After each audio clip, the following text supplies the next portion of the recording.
Hi there BookTube, and welcome to a video which I'm calling Unfinished Reads.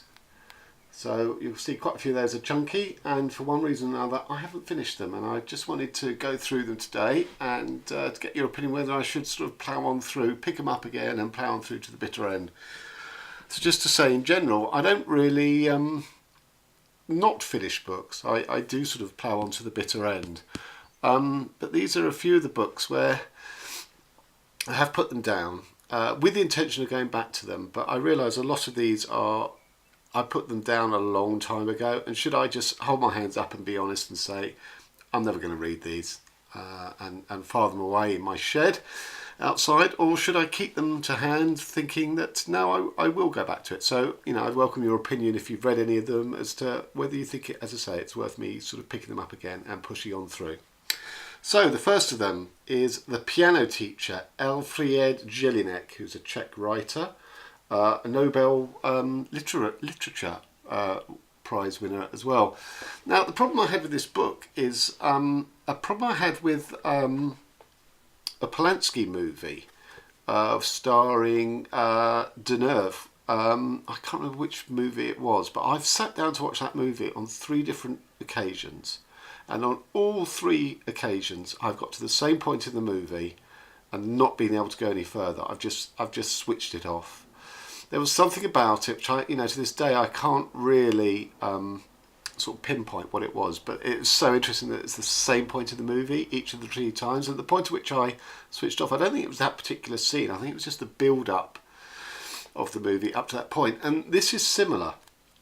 So this is a story about a piano teacher by day in the conservatoire. So very sort of, a respectable, but by night she's a prostitute. And then one of her pupils, who's an adult, she sort of then takes up with. And it's a book about self-abasement and objection. And it's just, I can't, I have read books about that and got through, to some extent, the last exit to Brooklyn by Hubert Selby has a lot of that, but there was something about this book, like the Polanski movie, that I just couldn't push on past. And that, I was recommended this book by someone whose judgment I really trust, who loves it. It's probably one of his favourite books, but unless someone managed to say something in the comments, I can't see I am ever going to go back to this book, and I think I ought to own up and just say unfinished. Richard Ford, the Sportswriter. Now, I remember I really enjoyed this book, and on Goodreads I actually put, so elegant a read, I'm taking an elegant stroll through it at a very leisurely pace. And that's true, but for some reason I stopped, and I've not gone back to it. And I think the sort of elegant stroll that I took, it ran out of gas. There's an element of a road trip in this, and I just couldn't drive forward. The book wasn't driving forward. It's about a sports writer who's recently divorced, and sort of his life is in bits to some extent, and he travels to different cities in America, which he's presumably quite familiar with because he's reported on sports games there, and he sees people there and stuff. But I don't know. As I say, I ran out of gas, but this is a modern classic, and I did enjoy it. It's kind of weird. I just think it needed some momentum to get me over the hump in reading it. So I think of all the books, probably this is the one that I can be most persuaded about to return. I don't know what page. No, I don't think I know what page I'm on. No, which is a problem, because if I do need to go back and pick it up, I don't know where I left off. So that's going to be problematic. A Brief History of 7 Killings by Marlon James, another prize-winning book, a Booker Prize winner from about 3 years ago, I think. And it's basically, although it's called A Brief History, that's an ironic title because it's not brief, but it is a snapshot of sort of Jamaica, modern Jamaica since independence. Starting off with the plot to assassinate Bob Marley, who was giving a concert to unite the 2 factions in Jamaica. The political factions in Jamaica, the 2 major parties, are very much allied to armed gangs in the major cities, and who do the drug dealing and stuff. And Marley, was going to do this concert to bring the 2 sides together and to stop the violence in Jamaica that's political / criminal gang violence. They're very much the same thing. And there was an assassination attempt on him the night before, and it failed. And he went on and played the concert.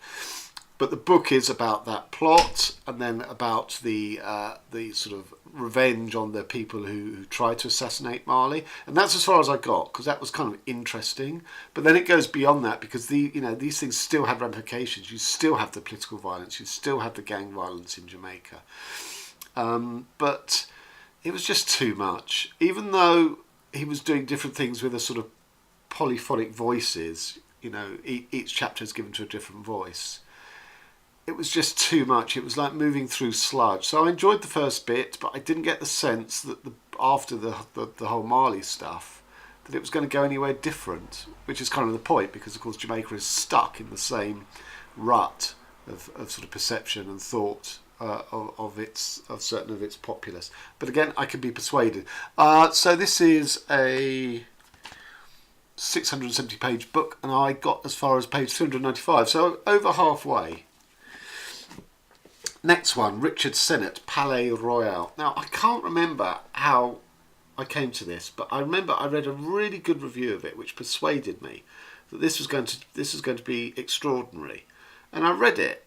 Oh, I didn't read all of it, obviously. How far did I get? Don't know, which again is brilliant. It's not a long book. It's 267 pages, but I don't know how far I got. So if I did have to pick this up again, I don't know where to go back to. But anyway, it's historical fiction. And as I've said in a BookTube video of mine that I will link to, I don't like historical fiction. So I'm desperately sort of scrabbling back in my mind, what about the review suggested that this would be anything but historical fiction?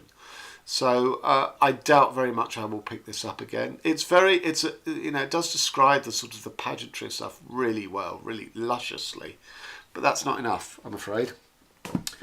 Jonathan Lethem, The Fortress of Solitude. Fortunately, I have a bookmark in this, somewhat sort of extemporised, because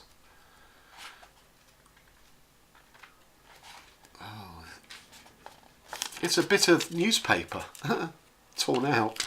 So I was obviously reading this on the go, and I've reached page 182 of 500 pages.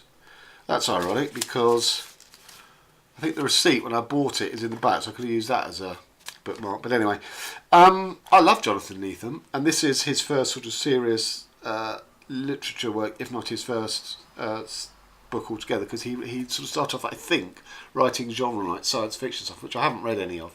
And this is also, The Fortress of Solitude, where Superman lives. So it does reference that, but it's a serious work of literature. But as much as I love Jonathan Lethem, the problem I have with this is it's so dense, it's so slow, the progress between it. It's basically about two boys who form a friendship. One's Afro-American and one's white. So it's an unlikely relationship in the 50s or 60s, whenever it was set. And it's just, them doing boys' things. But as I say, I just found it so, the language is dense, and it's small print, and it was just difficult to progress through, and in the end I stopped progressing. I'm sure there will be people who might be able to persuade me back onto that one. Neal Stephenson, Quicksilver. Look at the size of that. 900 odd pages, and I managed to reach, don't know. So I got same problem.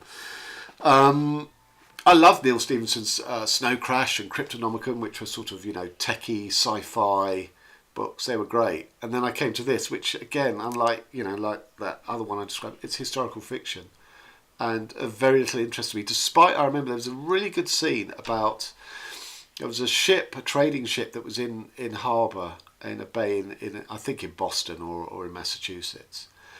And it wanted to set sail, but it knew the pirates, who I now can't remember, was just beyond the bay. And it was a brilliant description of trying to navigate their way to avoid the pirates who were waiting for them. And that was superb. I mean, that was really good writing. But the rest, as far as I got, the rest of it, it just didn't engage me to want to go on enough. Now, I know that Neal Stephenson has lots and lots of fans, and I believe this is the first in a trilogy. So even if I did finish it, which I doubt, but even if I did, could I bring myself to read, 2 more historical fiction works in a trilogy? I think this is the least likely that I will return to, other than The Piano Teacher, which is just a physical, mental barrier I have. And finally, Death of the Detective by Mark Smith, which I'm on page 300, a nice round 300 out of I think a nice round 600, or not quite, 596. So basically 50% of the way through. And I remember picking this up because I thought it was going to be more than just a detective story, because it was supposed to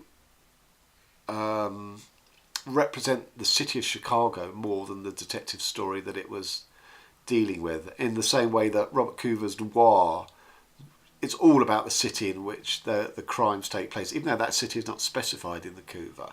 It's absolutely about the city and being on the trail of criminals who basically determine the public face of the city. And I thought this was kind of going to be the same, and it's in there, but it's not full frontal enough for me, and it is basically a detective story of 595 pages.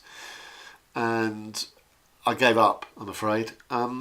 So that's it. They're the books that sort of at the moment are still showing on my Goodreads as currently reading, and I haven't picked any of them up. I mean, the last one of those I would have read up to the point I did was the A Brief History of Seven Killings. So that's 2.5, 3 years possibly since I picked that up. But I mean, some of these, I mean, Neal Stephenson, that's probably like 10 years ago I was reading that. Same for the Richard Sennett, the Palais Royal. It's got to be around 10 years since I, put that down. So they, persuade me otherwise. That would be cool. Okay, so thanks very much. Till next time.